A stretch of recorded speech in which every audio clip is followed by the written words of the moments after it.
ચાલો વિદ્યાર્થી મિત્રો, અમે બધા આનંદમાં છું અને આ કોરોના કાળની અંદર ઘરે બેઠા બેઠા પણ શક્ય એટલું સારી રીતે જે તમારા પુસ્તકો છે વાંચતા હશો, વાંચતા રહેશો અને શૈક્ષણિક કાર્ય વ્યવસ્થિત કરજો, જેથી તમને તમારી પરીક્ષા દરમિયાન અથવા આગળ અભ્યાસ દરમિયાન તમને વ્યવસ્થિત ઉપયોગી બને એવા પ્રયત્ન કરતા રહેજો. તો ધોરણ 10ની અંદર આપણે રીત છે હ્યુમન રોબોટ એટલે કે માનવી યંત્ર માનવ. તો સૌ પ્રથમ તેમના સ્પેલિંગ આપણે વ્યવસ્થિત જોવા માટે પ્રયત્ન કરીએ, પછી આ શું કહેવા માંગે છે એ માહિતી આપી, પછી આગળ વધીએ. બ્રીથ એટલે કે શ્વાસ કરો, કમાન્ડ એટલે આદેશ, તો એટલે કામ કરવું, સંચાલન કરવું, તો અર્થ છે. રેડિયસ એટલે કે ત્રિજ્યા, એક્સપ્લેન એટલે કે સમજાવવું, ડેમોન્સ્ટ્રેટ એટલે બતાવવું. કોઈ આપણે વસ્તુ બતાવે કે આ માનવ ત્યારે આ પ્રકારનું હોય છે. જે વેટ એટલે ચાલવાનું, એટલે પકડ, મૂવમેન્ટ હલન ચલન, વેલ્યુનું સારી રીતે કાર્ય કરવું, ડીલ એટલે શોધો, અને પ્રિન્સિપલ નહીં સિદ્ધાંત, હારને નુકસાન પહોંચાડવું, એટલે પાલન કરવું, સેલિંગ એટલે વેચાણ દસ્તાવેજ, ખરોલ એટલે સંપૂર્ણપણે, ટ્રેમેન્ડસ એટલે ખૂબ જ. આ ઉપરાંત જેની અંદર જે કંઈ વધારાના સ્પેલિંગ હશે એ આપણે જોતા જશું. તો તમે જાણો છો કે કોણ ખરીદવા માંગે છે? જે પ્રેમ ચોપડા છે એ રોબોટ ખરીદવા માંગે છે. એની પાછળની એની એક જ મહેસાસી ઈચ્છા છે, તે છે કે આનો નિષેધ કરવો. પણ આના પર સિદ્ધાંતો હોય છે. રોબોટ તો શોધવા કર્યા પછી શા માટે ખરીદે છે? તો આના મુખ્ય 3 સિદ્ધાંતો છે રોબોટના. પહેલો સિદ્ધાંત એ તમને સમજાવવા માટે કે પોતાના માલિકનું આજ્ઞાનું પાલન કરે. બીજાને નુકસાન ન પડે, ન પહોંચાડે, અને પોતાને પણ નુકસાન ન પહોંચાડે. પણ જે પહેલો જે સિદ્ધાંત છે કે પોતાના માલિકનું આજ્ઞાનું પાલન કરે, તેમને આ સિદ્ધાંત એટલા માટે મહત્વનો લાગ્યો કે એટલા માટે ખરીદવા માંગે છે કે આનો તેને મિસયુઝ કરવો છે. શું કરવો છે? મિસયુઝ એટલે કે એનો ગેરઉપયોગ કરવો છે. કારણ કે જ્યારે આ રોબોટ છે તેના તેના કરાર કરવામાં આવેલા હોય છે, દુકાનદાર કરાર કરે છે કે આનો મિસયુઝ ક્યારેય દુરુપયોગ ન કરવાનો, છતાં આનો દુરુપયોગ કરે છે. તો આપણે આગળના વિડીયોની અંદર જોયું હતું કે you mean sitting at home, I can command the robot the city market. માની લો એમ કે છે આ પ્રેમ ચોપડા એવું પૂછે છે, માની લો ઘરમાં બેઠો બેઠો હોઉં અને આ રોબોટ જ્યારે બજારમાં હોય ત્યારે હું આદેશ આપી શકું. કહેવાનો મતલબ એ કે હું ઘરમાં બેઠો હું, યુ મીન સિટિંગ એટલે બેસું, કમાન્ડ આદેશ, સિટી માર્કેટ એટલે કે શહેરની જે બજાર, આ પ્રેમ ચોપડાએ આ દુકાનદારને આ પ્રકારનો પ્રશ્ન કરે છે. ત્યારે એનો જવાબ એ સેલ્સમેન દુકાન આપે છે, it operates within a limited radius of a kilometer. Limited મર્યાદાઓ કિલોમીટર રેડિયસ ત્રિજ્યા અને લિમિટ મર્યાદા. તો એનું એમ સમજાશે માત્ર 1 કિલોમીટરની ત્રિજ્યાની અંદર હોય, જ્યાં ઊભા હોય ત્યાંથી ફરતી બાજુ 1 કિલોમીટર ત્રિજ્યાની અંદર તમારો આદેશ છે જે તમારો જે ઓપરેટ તમે કરી શકો, તમારી પાસે જે કાંઈ હોય છે એનાથી તમે રિમોટથી એનો ઓપરેટ માત્ર આ એની મર્યાદાઓ છે. આથી વધારે 1 કિલોમીટર ત્રિજ્યામાં ગમે ત્યાં કામ કરી શકે છે. તો તમારો આદેશ છે એ પાલન કરી શકે છે. આ એની મર્યાદા છે. તો એમ કહેશે by the way this one called Ramsingh 070. આ રોબોટનું નામ શું છે કે તો 070 રામસિંહ. શું છે? 070 રામસિંહ. રોબોટનું નામ છે, વ્યક્તિનું નામ નહીં. એનું નામ છે રોબોટ નામ. યે ધ સેલ્સમેન એક્સપ્લેન સમજાવું તો ત્યારે સેલ્સમેન છે એ પ્રેમ ચોપરાને આ રીતનું સમજાવે છે કે માત્ર તમે ત્યાંથી ઊભા હો ત્યાંથી 1 કિલોમીટરની અંદર તમારી પાસે જે રિમોટ છે એ તમે ત્યાંથી કમાન્ડ આપી શકો, આદેશ આપો, 1 કિલોમીટરની જ્યાંની અંદર તમે એનો ઓપરેટ કરી શકો છો. અને આનું જે નામ છે આ રોબોટનું 070 રામસિંહ એવું નામ આ રીતે સેલ્સમેન છે તે તમને સમજાવે. પ્રેમ ચોપરા જો નોડેડ એટલે માથું હલાવવું. આપણે આમ ક્યારેક રિસ્પોન્સ આપીએ ને ક્યારેક આપણે કહીએ આમ કરીએ, ભાગે ના નથી બોલતા, ત્યારે માથું હલાવે છે. તો સેલ્સમેન જે ડેમોન્સ્ટ્રેટ ધ ગ્રીન વુમેન. તો આની અંદર તો આની શું છે? તો આપણે વેટ એટલે ચાલવાની કેવી રીત છે, પકડ કેવી છે, એનું હલનચલન છે, આ બધું તેને જે છે એ સમ પ્રોગ્રામ ફંક્શન આની અંદર આ પ્રકારના જે કાર્યો છે એને ફિક્સ કરેલા છે. એની ચાલવાની, એની પકડ, એની હલનચલન, આ પ્રકારનું જે ફંક્શન છે, આ પ્રકારનું તેનું કાર્ય છે. કોણ? તો કે રોબોટ. 070 રામસિંહ નામનું જે રોબોટ છે આ રીતનું સમજાશે. Everything was well tune and fix.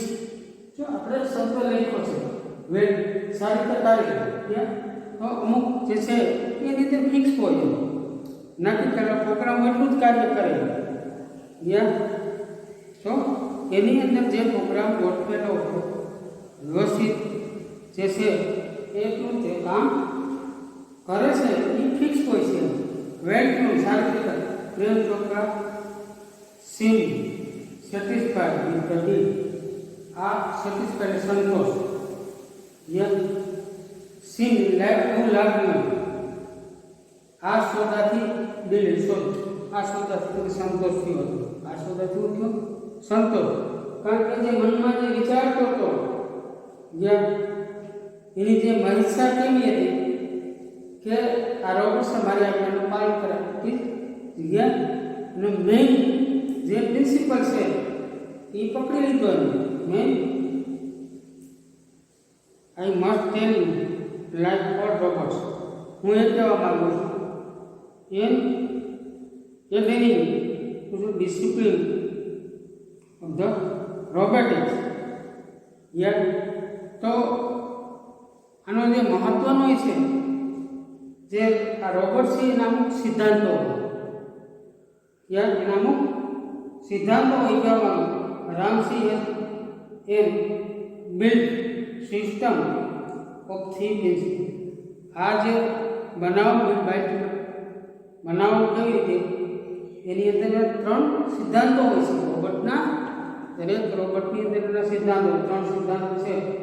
તો કે આ સિદ્ધાંતો છે તો એ પ્રમાણે આ રામસિંહને બનાવવામાં આવ્યો છે. હવે આ 070 રામસિંહના જે સિદ્ધાંતો છે એ આપણે જોવા માટે પ્રયત્ન કરીએ. તો પહેલો સિદ્ધાંત છે robot will obey his master, એટલે માલિક, ઓબે એટલે આજ્ઞા. રોબર્ટ છે આ 070 રામસિંહ તેના માલિકનું આજ્ઞાનું પાલન કરશે. તો robot will not harm humans, માનવ જાતને નુકસાન નહીં કરે. બીજો સિદ્ધાંત માનવ જાતને નુકસાન નહીં કરે. ત્રીજો સિદ્ધાંત the robot will not take our self અને પોતાને પણ નુકસાન નહીં કરે. આ જે ત્રણ જે સિદ્ધાંતો છે એ સિદ્ધાંતો એને ધ્યાનમાં ક્યાં તો કે પહેલો સિદ્ધાંત આ પ્રકારનો, બીજો સિદ્ધાંત આ પ્રકારનો તો કે પોતાના માલિકનું આજ્ઞાનું પાલન કરશે, માનવ જાતને નુકસાન નહીં પહોંચાડે, પોતાને પણ નુકસાન નહીં. આ એના ત્રણ જે છે રોબોટિક્સ છે એના ત્રણ સિદ્ધાંતો છે. પ્રેમ ચોપરા હર્ટ, યરનું ભૂતકાળ હર્ટ સાંભળ્યું. તો ફર્સ્ટ પ્રિન્સિપલ, પહેલો સિદ્ધાંત એની સાંભળો કારણ કે લાગુ પડતો માત્ર ફર્સ્ટ જે પ્રિન્સિપલ છે એ જ એની સાંભળો અને બીજા ઉપર એની ઇમ્પ્રેસ એનાથી પ્રભાવિત થયો. પહેલા સિદ્ધાંતથી પ્રભાવિત થઈ ગયો. એટલા માટે he did not take notice of the other two એટલે બીજા બે સિદ્ધાંતોને ધ્યાન બહુ ન આપ્યું. કારણ કે જે પહેલો સિદ્ધાંત છે એને મગજ ઉપર ઇમ્પ્રેસ પ્રભાવિત એનાથી થયો. એટલા માટે હી નોડેડ માથું લાગે નથી, ડિલાઇટલી આનંદથી, ડિલાઇટલી આનંદથી એસાઇન ધ સેલ, આ જે વેચાણ છે એની પર સહી કરે છે. સેલની in contract no misuse of the robot. તો કેવા પ્રકારનો સિદ્ધાંત તો કે આનો મિસયુઝ નહીં કરવાનો, ગેરઉપયોગ ન કરવો. એવા જે કરાર છે એની ઉપર કોણ સહી કરે છે તો કે પ્રેમ ચોપરા. તો એની અંદર આપણે જોયું in order delight and assign the salary વેચાણ દસ્તાવેજ, ઇન કોન્ટ્રાક્ટ કરાર નો મિસયુઝ એટલે દુરુપયોગ કરવો નહીં. રોબર્ટ એ now got a servant and a complex સાથીદાર અને સર્વન્ટ નોકર, અને નોકર પણ બની એક સાગરીત પણ બની. આ બંનેનું કામ કરે. એક નોકર પણ બની ગયો અને સાગરીત પણ મળી ગયો. આ બંને જેને જરૂરિયાત હતી કે ઇફ રામસિંહ 070 આનું નામ છે. મેં રોબર્ટ કે શોપ ફોર ગ્રોસરી એટલે કરિયાણું. ગ્રોસરી એટલે શું થાય? કરિયાણું. શોપ જો ખરીદી એમ લાગ્યું કે જે મારો રોબોટ છે કરિયાણું ખરીદી શકે તો બીજી વસ્તુ કેમ ન ખરીદી શકે? કરિયાણું જો ખરીદી શકે તો બીજી વસ્તુની કેમ ખરીદી ન શકે? એનું થયું આ જો ખરીદી શકે તો બીજી વસ્તુ પણ તેમ સરળતાથી ખરીદી શકે. તો એમ કે છે એને એમ થયું કઈ પ્રકારનું why not for better things like jewels એટલે દાગીના, ઝવેરાત, જ્ઞાન, થોટ પ્રેમ ચોપરાએ આવું વિચાર્યું. કરિયાણું ખરીદી શકે તો બીજી કિંમતી વસ્તુ કેમ ન ખરીદી શકે? દાગીના છે, ઘરેણા છે, આ કેમ ન કે એને એવું વિચાર્યું. કેવું વિચાર્યું કે જો આ વસ્તુ ખરીદી શકતો હોય પ્રેમ ચોપરા તો હવે જે બીજી વસ્તુ છે એ સરળતાથી ખરીદી શકે ને.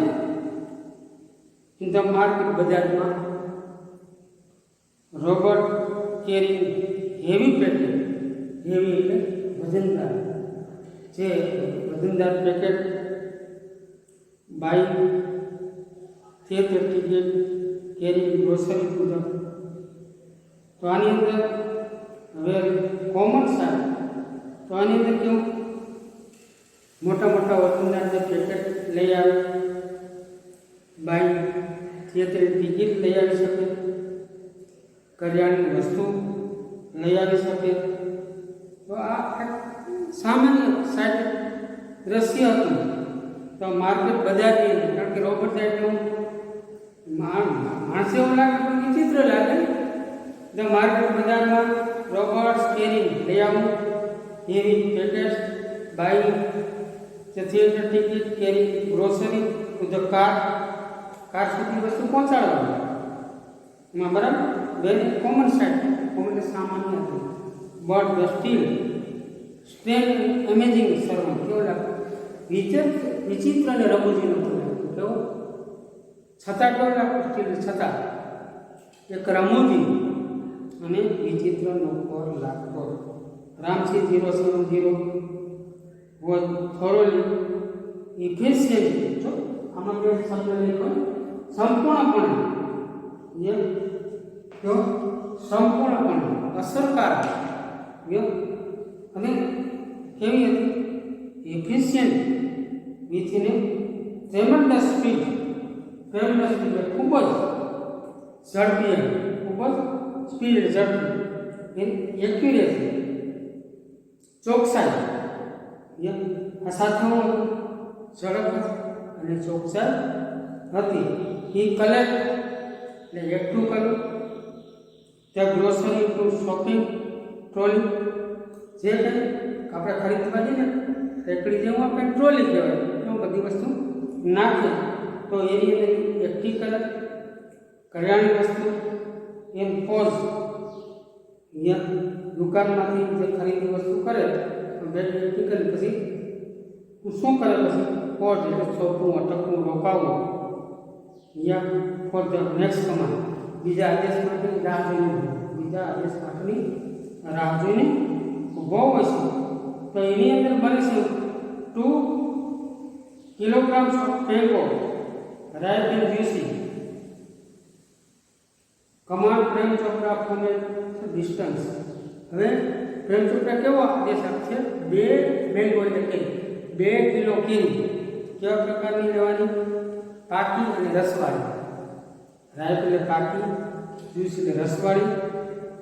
Command Prem Chopra from distance દૂરથી આ પ્રકારનો એને આદેશ આપે છે. કેવા પ્રકારનો આદેશ આપે છે કે આજે 2 કિલો રસવાળી પાકી કેરી લઈ આવ્યો, દૂરથી આદેશ આપે છે. તરત સી યુઝ પાય, યુઝ એટલે મોટું, પાય એટલે ઢગલો ઓફ મેંગો. એ જોવે છે જે કેરી પડી હતી ત્યાં રેકડીમાં ઢગલો જોવે છે.